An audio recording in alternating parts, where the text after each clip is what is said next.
ಊರಮ್ಮ ನಿಮ್ದು?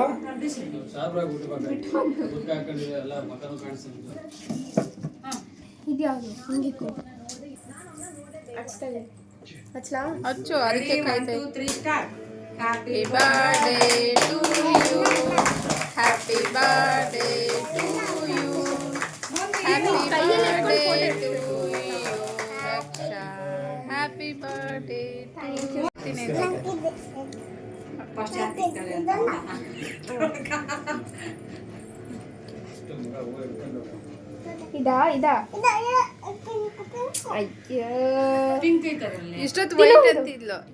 ಹಾಯ್ ನಮಸ್ತೆ ಎಲ್ಲರಿಗೂ, ನಾನು Kanta. Welcome back to my YouTube channel. ನನ್ನ ಎಲ್ಲ ಕತೆ ನಿಮ್ಮ ಜೊತೆ.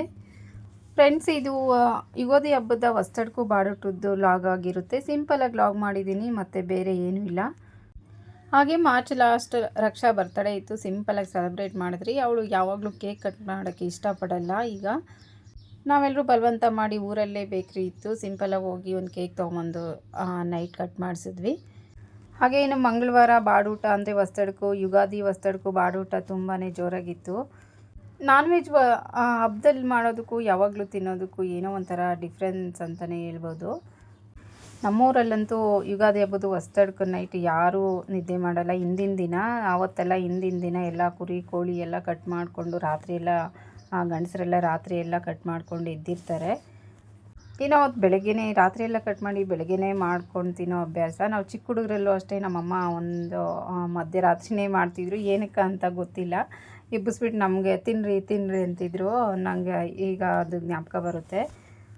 ಇವಾಗಲೂ ಅಷ್ಟೇ ನಮ್ಮೂರಲ್ಲಿ ಒಬ್ಬೊಬ್ಬರು ಮಧ್ಯರಾತ್ರಿನೇ ಮಾಡಿ ತಿಂದಿರ್ತಾರಂತ ಹೇಳ್ತಾರೆ. ನಾವು 1 ಗಂಟೆಗೆ ಮಾಡಿದ್ವಿ, 2 ಗಂಟೆಗೆ ಮಾಡಿದ್ವಿ, ನಮ್ಮ ಮನೆಯಲ್ಲೆಲ್ಲ ಅಷ್ಟೊತ್ತಿಗೆ ಆಗಿಬಿಟ್ಟಿತ್ತು ಅಂತ. ನಾನೇನು ಇಲ್ಲ, ಮಾಮೂಲಿ ಯಾವಾಗಲೂ ಅಷ್ಟೇ ಮಾಮೂಲಿ ಊಟದ ಟೈಮ್ಗೆ ಅಡುಗೆ ಮಾಡಿರ್ತೀನಿ. ಇವತ್ತು ಸ್ವಲ್ಪ ಬೇಗನೆ ಮಾಡಿದ್ದೆ ಈ ವರ್ಷ.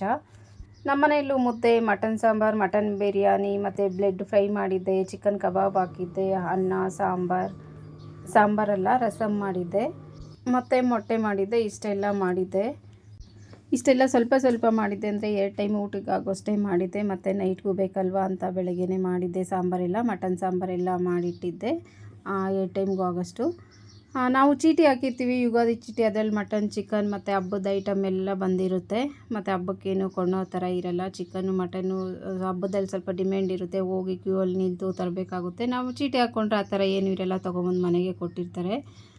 ಹಾಗೆ ಇನ್ನೂ ಸ್ವಲ್ಪ ಚಿಕನ್ ಫ್ರಿಜ್ಜಲ್ಲಿ ಇಟ್ಟಿದ್ದೆ. ಬೆಳಗ್ಗೆ ಟಿಫನ್ಗೆ ಗ್ರೀನ್ ಚಿಕನ್ ಫ್ರೈ ಮತ್ತು ಪೂರಿ ಮಾಡಿದ್ದೆ. ಈ ಗ್ರೀನ್ ಚಿಕನ್ ಫ್ರೈ ಅಂತೂ ಸಖತ್ತಾಗಿ ಬಂದಿತ್ತು, ಸಖತ್ ಟೇಸ್ಟಿಯಾಗಿತ್ತು. ರಕ್ಷಾ ಇದಕ್ಕೆ ಪೂರಿ ಬೇಕು ಅಂತ ಪೂರಿ ಮಾಡ್ಕೊಂಡಿದ್ಲು. ಅವಳಿಗೆ ಎಷ್ಟು ಬೇಕೋ ಅಷ್ಟು. ನಾನು ಮುದ್ದೆನೇ ಮಾಡಿಬಿಟ್ಟಿದ್ದೆ ಚೆನ್ನಾಗಿರುತ್ತೆ ಅಂತ.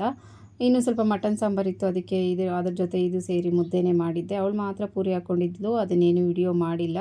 ಸ್ವಲ್ಪ ಪುದೀನ, ಸ್ವಲ್ಪ ಕೊತ್ತಂಬರಿ, ಸ್ವಲ್ಪ ಶುಂಠಿ, ಬೆಳ್ಳುಳ್ಳಿ, ಈರುಳ್ಳಿ ಎಲ್ಲ ಮಿಕ್ಸರ್ ಗ್ರೈಂಡಾಗಿ ಚೆನ್ನಾಗಿ ಗ್ರೈಂಡ್ ಮಾಡ್ಕೊಂಡಿದ್ದೀನಿ. ಹಾಗೆ ಚಿಕನ್ನೆಲ್ಲ ಕ್ಲೀನಾಗಿ ವಾಶ್ ಮಾಡಿ ಇಟ್ಕೊಂಡಿದ್ದೀನಿ. ಚಿಕನ್ಗೆ ಗ್ರೈಂಡ್ ಮಾಡಿರೋ ಮಸಾಲೆ, ಸ್ವಲ್ಪ ಉಪ್ಪಾಕಿ ಎಲ್ಲ ಮ್ಯಾರಿನೇಟ್ ಆಗೋಕ್ಕೆ ಬಿಡ್ತೀನಿ ಸ್ವಲ್ಪ ಹೊತ್ತು. ಆದಮೇಲೆ ಒಂದು ಬಾಣಲಿ ಇಟ್ಟು 1 ಸ್ಪೂನ್ 1-2 ಸ್ಪೂನ್ ಎಣ್ಣೆ ಹಾಕಿದ್ದೀನಿ, 1 ಸ್ಪೂನ್ ತುಪ್ಪ ಹಾಕ್ಕೊಂಡಿದ್ದೀನಿ. ಅದು ಕಾಯ್ದಾದ್ಮೇಲೆ ಸ್ವಲ್ಪ ಸ್ಪೈಸಸ್ ಹಾಕ್ತಾಯಿದ್ದೀನಿ.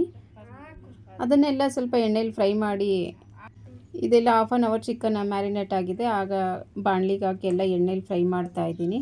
ನೋಡಿ, ಇದು ಕಲರ್ ನೋಡಿ ಸಖತ್ತಾಗಿದೆ. ಟೇಸ್ಟು ಅಷ್ಟೇ ತುಂಬಾ ಚೆನ್ನಾಗಿತ್ತು.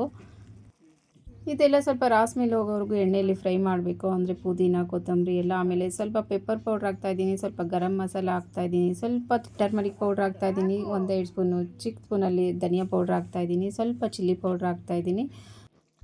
ಬೇಕಿದ್ದರೆ ಮ್ಯಾರಿನೇಟ್ ಮಾಡುವಾಗ ಸ್ವಲ್ಪ ಮೊಸರು ಹಾಕ್ಕೊಬೋದು. ನಾನು ಮೊಸರು ಸ್ಕಿಪ್ ಮಾಡಿದ್ದೀನಿ, ಬೇಡ ಅಂತ. ಮೊಸರು ಹಾಕೋದ್ರಿಂದ ಚಿಕನ್ ಸ್ವಲ್ಪ ಸಾಫ್ಟಾಗೂ ಬರುತ್ತೆ ಮತ್ತು ಗ್ರೇವಿನೂ ಜಾಸ್ತಿ ಆಗುತ್ತೆ.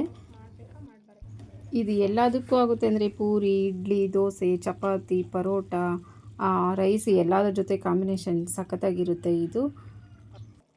ಹಾಗೆ ಲಾಸ್ಟಲ್ಲಿ ಸ್ವಲ್ಪ ಕರಿಬೇವು ಹಾಕ್ತಾಯಿದ್ದೀನಿ.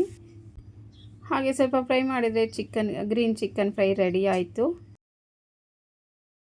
ತುಂಬಾ ಈಸಿ ರೆಸಿಪಿ. ಹಾಗೆ ತಿನ್ನೋದಕ್ಕೂ ಅಷ್ಟೇ ತುಂಬಾ ಟೇಸ್ಟ್ ಆಗಿರುತ್ತೆ. ಇನ್ ಕೇಸ್ ನಿಮ್ಗೆ ಏನಾದರೂ ಈ ವಿಡಿಯೋ ಇಷ್ಟ ಆದರೆ ದಯವಿಟ್ಟು ಪ್ಲೀಸ್ ಒಂದು ಲೈಕ್ ಮಾಡಿ, ಹಾಗೆ ಸಬ್ಸ್ಕ್ರೈಬ್ ಮಾಡ್ಕೊಳ್ಳಿ. ಇದಾಗಿದ್ದು ಇವತ್ತಿನ ವ್ಲಾಗ್. Thanks for watching.